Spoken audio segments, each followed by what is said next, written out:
Thank you. Tom Hinkston. Thank you, Council President. Council members, tonight we are presenting the 6-year Transportation Development Plan and Annual Report, also known as the TDP. This is the final opportunity for public comment before we submit this report to the Washington State Department of Transportation as required. The Transportation Advisory Committee, TAC, has had opportunities to provide input to this report since June, and we made changes based on their input.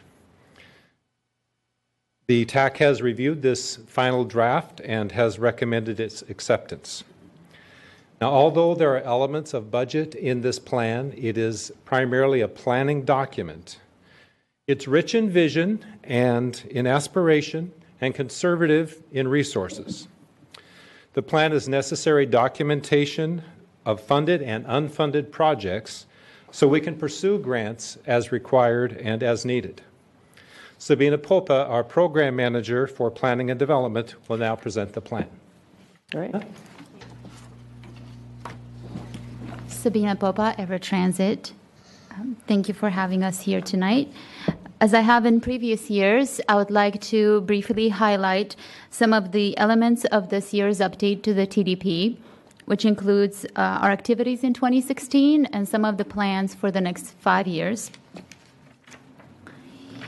I'll start with our ongoing efforts in sharing information and coordinating services with our regional partners in many different areas, which includes service planning, fares, marketing, accessibility, customer service, facilities, and others.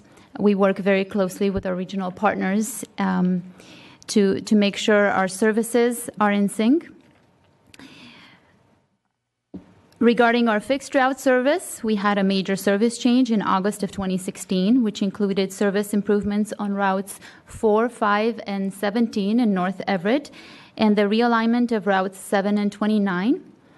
In North Everett, we shifted 2 one-directional loop routes to 1 bidirectional route, which you see on the screen, with improved service during weekends and evenings. And our more significant Route 7 went back to serving Broadway as opposed to Wetmore, as it had been before the bridge construction. We also added Saturday service on Route 2 in South Everett, which was service previously cut in 2012. As you are aware, Everett Transit administers the commuter production program for the city of Everett, and our jurisdiction includes approximately 25 work sites. And we assist employers in compliance with the CTR law and the city ordinance, as well as promoting alternative modes of transportation. We extended that effort into the community with the grant-funded Everett in Motion program, which provides incentives for non-drive-alone trips. And as part of that program, in 2016, participants in the program logged over 7 million miles of non-SOV trips. And saved over 220,000 gallons of gasoline. So that program is slated to continue through 2018. We continue to improve our customer information, and we participate in and promote the regional trip planning and real-time information applications offered by our partners in the region, such as One Bus Away. But on the local level, we continue to be surprised by the extent of usage of our local real-time arrival information system, which we made available to our customers via text and calls. So customers would either text their bus stop number or call in and put in the bus stop numbers and get scheduled information of the route serving that stop. And I included the usage in 2015 as well, just so you see the increase, particularly in the number of calls that we received and processed through the system, over 400,000 calls last year. Our other projects in 2016 included the purchase of 3 replacement paratransit vans, and we also started an extensive effort to develop a long-range plan that will give our agency direction for the next 20 years. It will also provide a comprehensive picture of our budget, analyzing the trends of past 10 years and forecasting our revenues and expenditures that will allow us to preserve our assets and improve our service in the long term. The plan will also look at future opportunities and trends in technology and how we can best utilize our resources. In 2016, we selected our consultant, Firm Peers, to help us in this endeavor, and the project will be completed in spring of 2018. I'll move on to some statistical snapshots of our service and budget by division, starting with fixed route. We, in 2016, had about 2 million passenger trips on fixed route, and our expenditures were $12.3 million. We contribute to the operation of Swift service with a percentage of our sales tax, and that for 2016 was $1.5 million. To put things a little bit in perspective, the cost per one trip for a fixed route is about $6.32 based on our expenditures and the number of passengers. And Swift boardings in 2016 amounted to about 1.7 million, of which half of them, so 850,000, happened in Everett. So the cost per passenger for that service for us is $1.86. Moving on to paratransit service, we provided about 118,000 passenger trips in 2016 with expenditures of $4.3 million. The cost per passenger for the service is about $36.91 per trip. For Everett Station, revenues totaled $1.1 million, and expenditures $1.5 million. It is a big structure and expensive to maintain. Overall, our revenues, operating revenues are $23.4 million, and expenditures $21.8 million. And capital revenues are $28,000, expenditures $550,000. For our capital projects, we rely on state and federal grants, and the amount will vary from year to year based on projects, and also the reimbursement for the project happens after the expenditure for those that are grant funded. Moving on to some of our plans and activities in 2017, we continue to work on the North Broadway Transit Improvement Project, still under the project design phase. The coordination with a future public works project on the corridor delayed our initial timeline from this year to the next in order to integrate the scopes of both projects and not have to tear anything out after we've completed construction.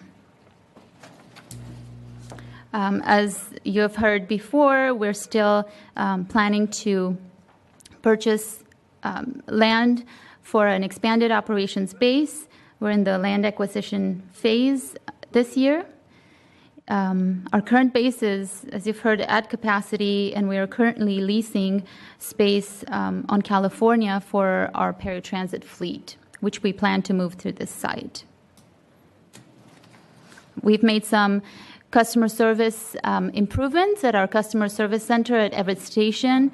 We've added new signage and made the facade better. We organized the information so that customers have it all in one place and it's easier to update. We've also been conducting our long-range plan process. As I mentioned earlier, we've been working on it through this year and into next year. We have had a June visioning outreach, and we have an executive summary available on our website if you would like to take a look at it. We've had over 420 surveys that came through and over 1,000 participants, both online and in person. And overall, respondents would like us to keep focusing on local service and improve frequency and coverage. And our next round of outreach coming up in October will focus on presenting network options and receiving feedback on the level of coverage and service frequency that those two network options provide. As we move forward, 2018 and beyond to 2022, we have some funding gaps that you will see primarily in our capital projects, and unlike the challenges that we see in the general fund budget, we see these happening with our fleet replacement, technology updates and replacement, our expanded operations base, and Everett Station. And moving forward, the way we handle these capital projects are to seek funding from federal and state sources and account for the local match. And what we've done, definitely don't want to run a negative balance, so we move things along and we shift projects as we can and as funding allows. So as we move forward, we will do the same. And some of those projects for technology, they include the new generation ORCA project, onboard cameras and intelligent transportation system replacement on our vehicles, Everett Station camera system upgrades. For our fleet, 15 fixed route buses are due for replacement and 3 Everett Transit vans. Our expanded operations base is a section in your draft plan that is there in section 7. It's not yet funded, so it didn't make it in our budget except for the land acquisition piece, which we have funding for. As I mentioned, the current site is at capacity. And for Everett Station, we have a brake restoration project for which funding is secured and ongoing preventative maintenance.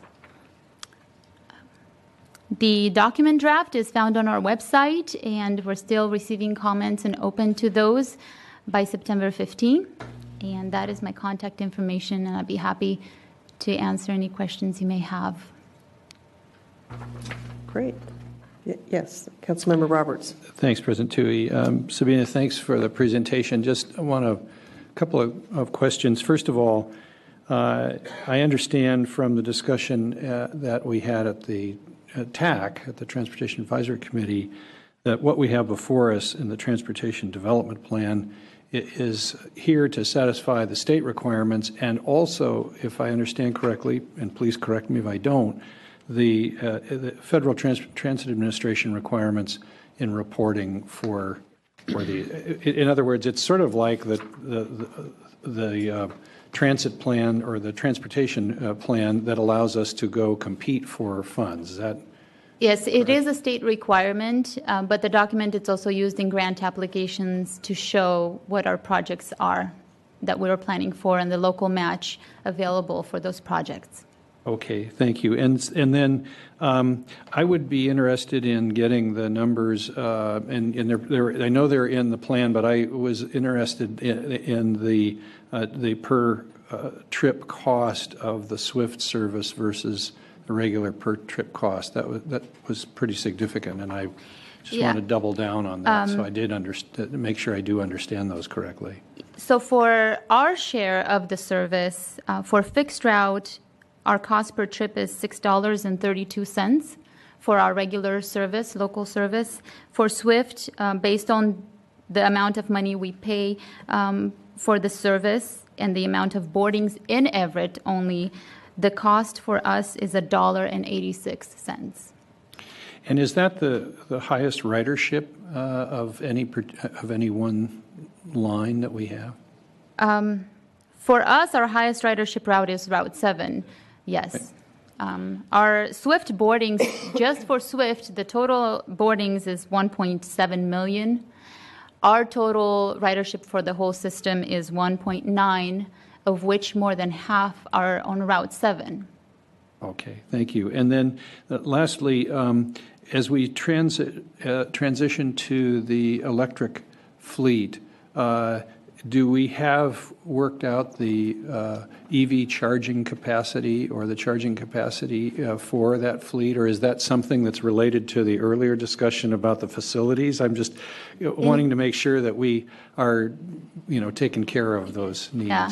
In part, as part of the grant, so we have 4 electric vehicles that are replacement for existing Route 7 fleet vehicles coming next year, and then 3 expansion ones in 2019. We are currently, as part of that project, developing the charging stations for a capacity, I think, of 11, because we're putting in a grant for 4 more replacement at our current operation space. So we're working with the PUD on that. Thank you. Thank you. All right. Councilmember Bader. Thanks. 2 questions, Sabina.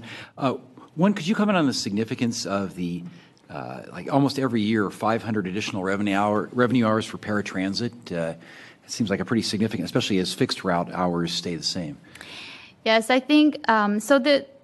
Each year, and our standard process for accounting for increases in service has been a 1% growth based on Puget Sound Regional Council recommendations. And given our budget constraints and the fact that we do not have the capacity, the bus capacity to add peak hour service, we've decided to maintain the service levels because we lack the capacity to add more service levels for fixed route. But we know that demand response is a service that we have to provide, and that's not something that we can control. And so we still wanted to account for some growth in that service, because we do have to honor all of the requests that come in. So we left the 1% increase. Gotcha. And maybe segueing from Councilmember Roberts' comments about what's the cost per rider for paratransit versus $36.91. Then final question is, I see in 2019 we show those 3 electric buses coming online, and I thought those were supposed to be dedicated to like a Riverside Port route, but there's no additional hours for fixed route service. How does that get worked out? So that is expansion service of our current Route 6, and we plan to add more service on Route 6 throughout the day. Currently, we only have peak weekday service and weekend service. So we haven't yet, because we haven't completed our long-range plan and we don't quite know how much we can afford, the plan right now is to assess how many service hours we can allocate to the route, but haven't yet determined that number. We're also working on performance standards that we can implement as part of the long-range plan that will help us assess the service on all of our trips so that we can take some of those unproductive service hours from other routes. Okay, thank you. Okay, Councilmember Murphy. Thanks, President Tui. Sabina, appreciate the recap on 2016, but I'm looking ahead at 2018, and I know that there's a plan to enter into the next generation ORCA technology upgrade. Do we have estimates yet? I had heard that was perhaps a cost of over $1 million to the Everett Transit, and I just wondered if I heard that correctly. In Section 7 of the draft, so on page 9, our Section 8 Capital Improvement Program is where we put in our new generation ORCA costs that are for 2019 and beyond, and those are currently not funded. So they didn't make it into the budget section, but those are the costs that we're looking at for 2019 and beyond in terms of just the infrastructure that we need in replacing the technology on our buses. And I see that now. I don't see a total, but it appears that the total would be somewhere in the neighborhood of $1.5 million over the next 5 years or so. And so that's incremental cost that we would be required to participate in if we're going to participate in the ORCA program. Yes. With the integrated services. Okay, Currently, and that's not a cost that we currently are paying anything, so this is not a replacement of some other cost. This is just new cost. this would be the cost of updating the current ORCA system to the new technology that will allow it to work with our regional partners. So that would be our share of our infrastructure on buses for fare collection. Okay. Yeah. Councilmember Murphy, it's more than just what we put on the buses. It is a whole new system, and it's our share of the regional cost. So it's the design, the development, all the things that you do to do a new startup, basically. And we pay a lot of money now for our participation in ORCA, but this is new money, that's operational money. This is new capital investment. We call it capital because it's a one-time expense. We will continue to have ongoing cost of fare collection, and I'm hoping to bring a more detailed report to you at some point where you can see all of those numbers. Okay, thank you. Okay. Councilmember Stonecipher, did you have a question? Yeah, I have quite a few questions. One thing you said that I didn't understand is you said you haven't done your long-range plan, but we're looking at a forecast here that runs through 2022. So what is this that we're looking at? So this is a transit development plan that is a state requirement, and it's just a 5-year outlook into the future that we update every year. The long-range plan is a 20-year plan that will be in line with the city's comprehensive plan that was updated in 2015. So it'll go beyond this date, but this will be the first 10 years or 5 years. Yes. Yes, and then you'll 15 years beyond this will get. Yes. So what we forecast do out. here is typically with the capital projects too, we tend to shift things into the future. The long-range plan will give us a better look into what that really means and when we should really spend the money to replace the system versus just shifting things from year to year because we don't have the money to pay for them. So. Right.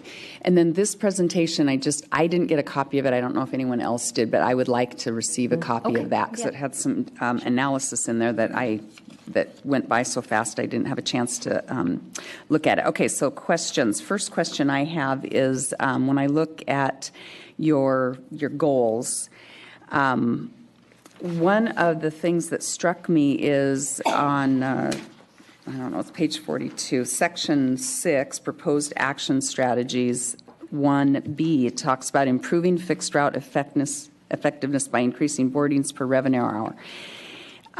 So as I understand it, the way you're evaluating this is you're comparing your average boardings per revenue hour, and then the ones that are below average, you would consider eliminating service in those areas. Is that correct? So the concern I have is that as I have stated here before, I think our service levels are so low that we've really diminished the number of people that we have riding our service. And so when we are only comparing ourselves to ourselves, it seems a little deflating, and it seems like that is if you follow that process out to its logical conclusion, we simply at some point won't have service. If you did that every year, there simply would not be any service left for people to ride on. So I'm just wondering about the analysis that we go through for that. It seems to me that what we really should be doing is evaluating what are key performance indicators of agencies that are similar in size and scope to ours, and looking at their boardings per revenue hour and saying, gee, are we, given our similarity to them, how are we doing in comparison to these other agencies that look like ours?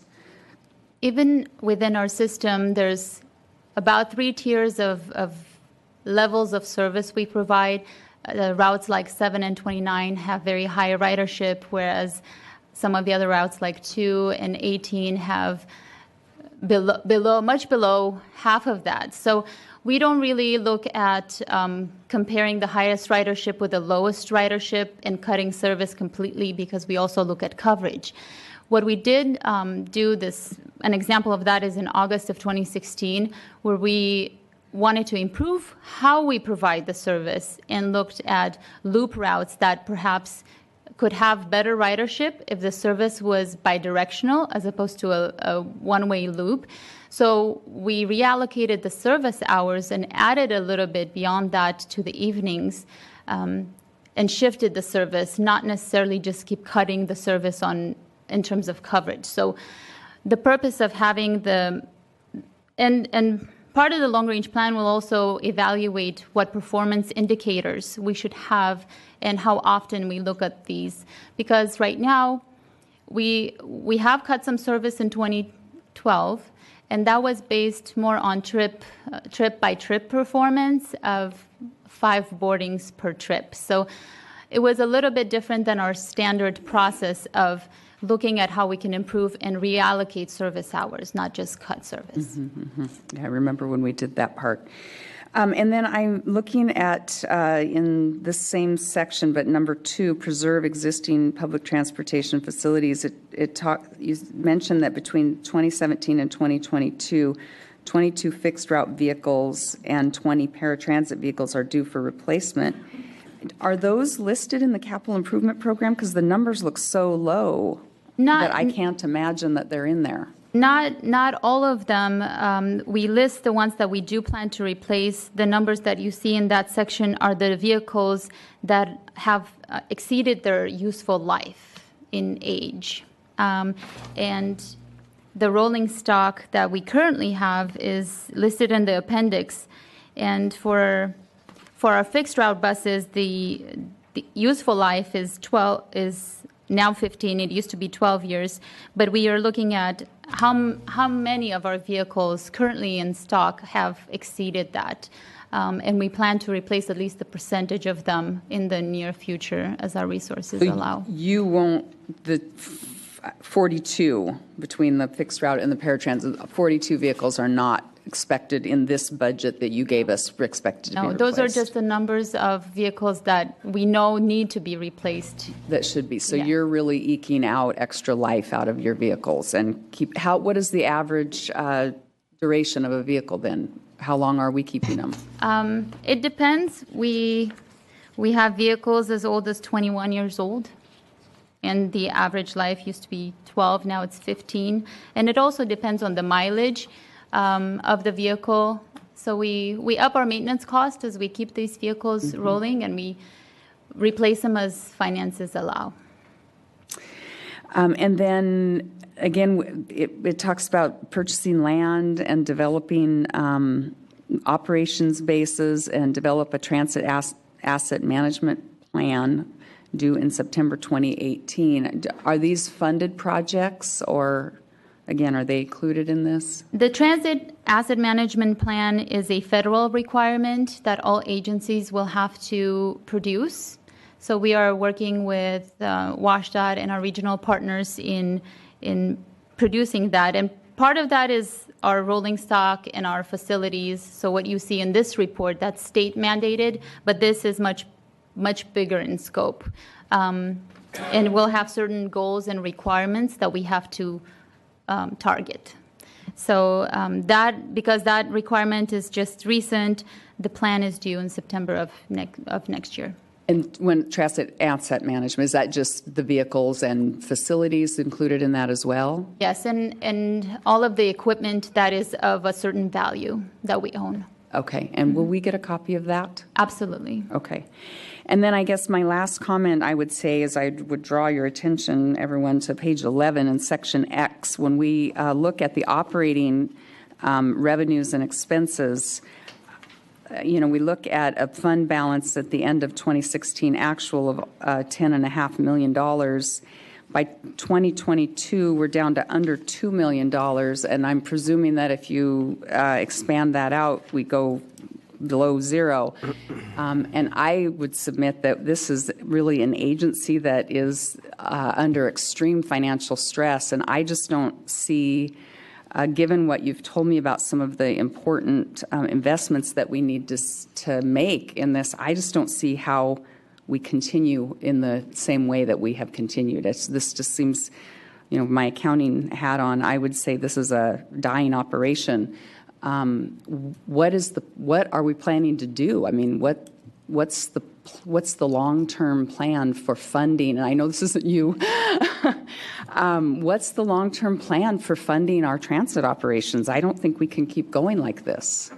I think this, along with the long-range plan, will give us an opportunity to look at those funding gaps and what can be our strategy in filling them. And I don't know that it's going to be a one answer, but we're hoping to produce an array of options that either together or a coupled can solve some of those problems. And it can be fares, it can be the projects, the big capital projects that we may or may choose not to do if we can't afford to. But yes, that's...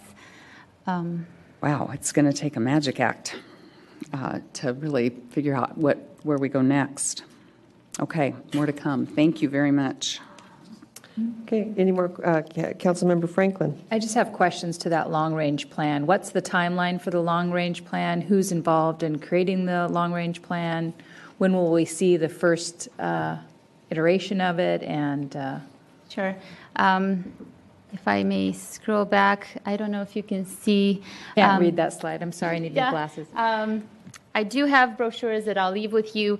Our consultants are Fern Pierce. They are from Seattle, and they are working with Eco Northwest, who is doing the financial analysis, and Enviro Issues, who's helping us with our outreach plan.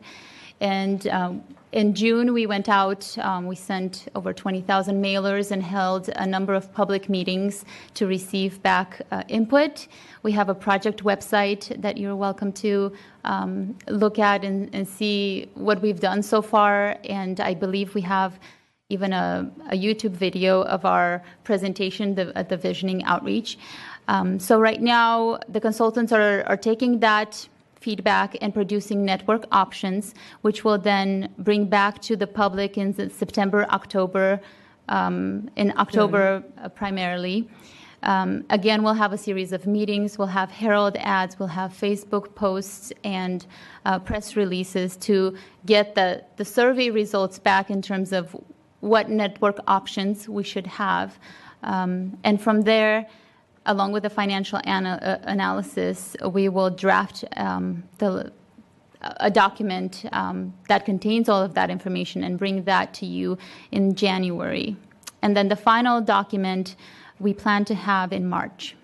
And that document will include a lot of the information that Councilmember Stonecipher was just asking around what is our long-term financial outlook, what are our options to address some of these challenges. I mean, when I was hearing the cost per trip versus, Swift, it's alarming. And then just, I'm also interested in what like-sized jurisdictions are charging and the extensive routes that they have versus a smaller system, a more extensive system, if that increases ridership. So I'm hoping to see that type of information in a long-range plan.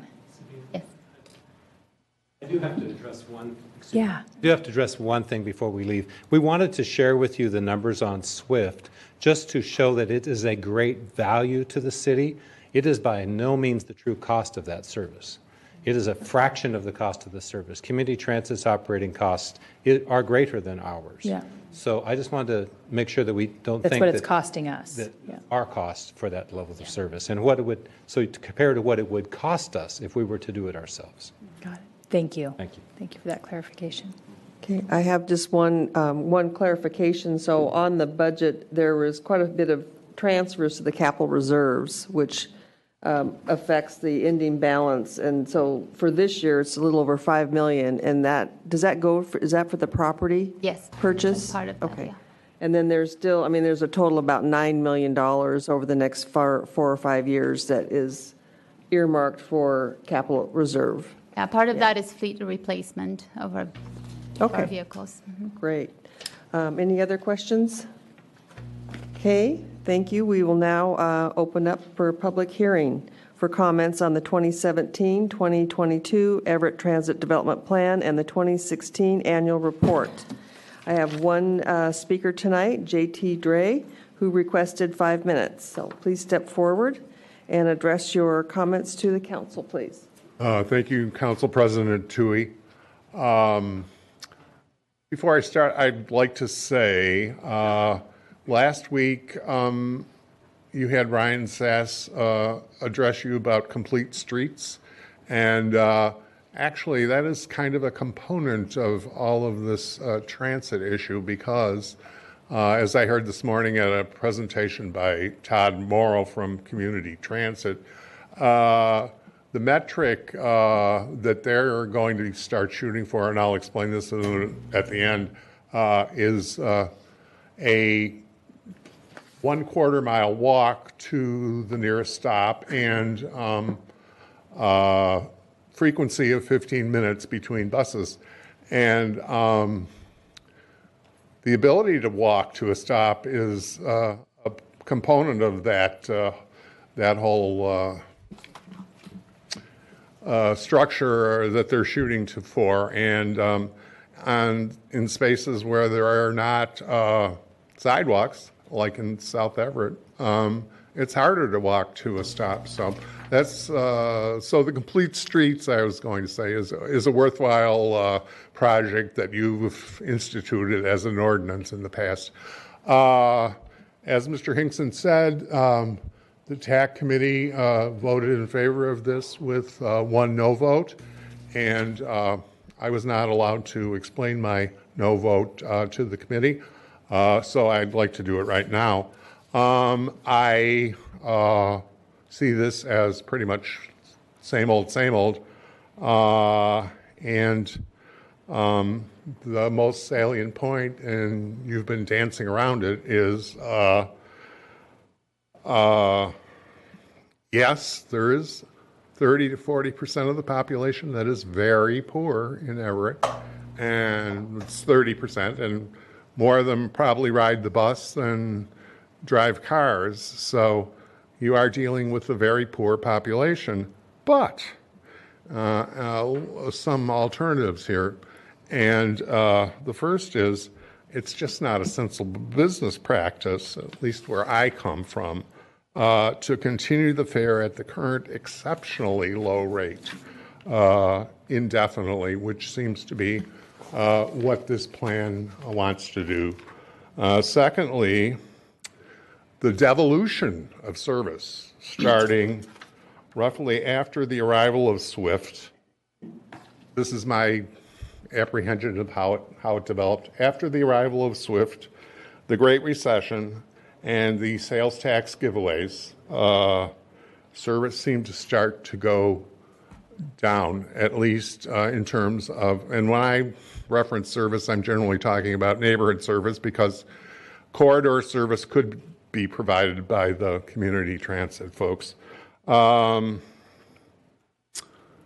little quick anecdote: while waiting in Seattle for a bus, I struck up a conversation with a young millennial female, and we were talking about bus service, of course. And she said that she had left Everett. And I guess when you're that age, it's easy enough to get up and go somewhere else. In part, she said, because the bus service was so spotty that she just couldn't depend on it, and she didn't own a car. And while you may be told that keeping the fare low is helping the poor people that have trouble paying the fare, I would ask you to consider they also are getting an inferior product for a low price, in that the service is so infrequent and doesn't necessarily go when and where they need to go. Is that my 5 minutes? That's your 5 minutes. Sorry. Okay. That is your 5 minutes. I'll come back next week and finish. Thank you. All right, thank you so much. Are there any other public testimony? Anyone else like to speak? Thank you. Is there a motion to close the public hearing? So move. Second? Clerk, will you please take the roll? Councilmember Moore? Yes. Councilmember Franklin? Yes. Councilmember Bader? Yes. Councilmember Murphy? Yes. Councilmember Stonecipher? Yes. Councilmember Roberts? Yes. President Tui? Yes. There is no council action on this item. It was just a public hearing, and we will now move